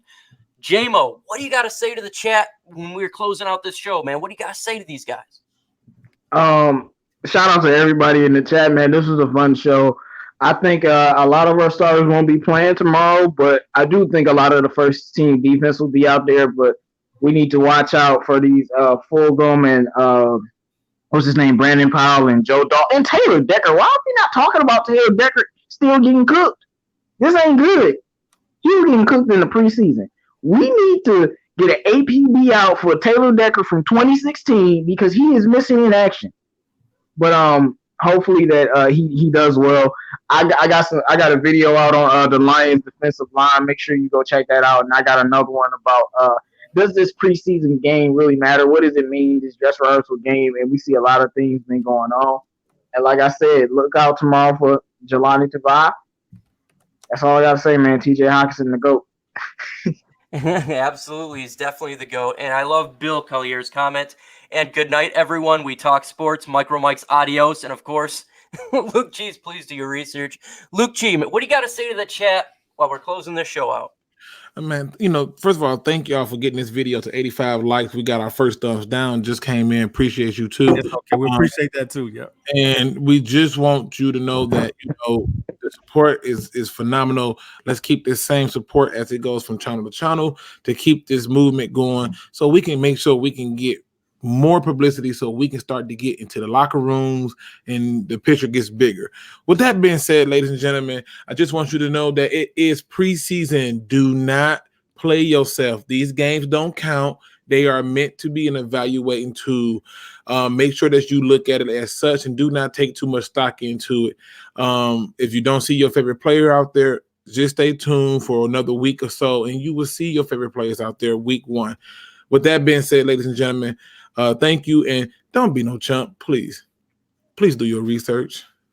Folks, I want to say thank you for taking time out of your day to listen to us talk Detroit Lions for 2 hours. It's so humbling to see all your guys taking all this time just to listen to us talk sports. The season's almost here. We're all super excited. We're ready to see the Lions go on the field and dominate. And we got a lot of good things coming in the Detroit Sports Alliance. We're going to be doing a lot when it comes to more shows. We have more ideas. We're going to bring more people in. We're going to have this thing evolving correctly in the right direction. Tomorrow, we will have a pre-show. I'm sure a post-show as well. I'm going to see if I do the live reaction and analysis like I did with the second preseason game.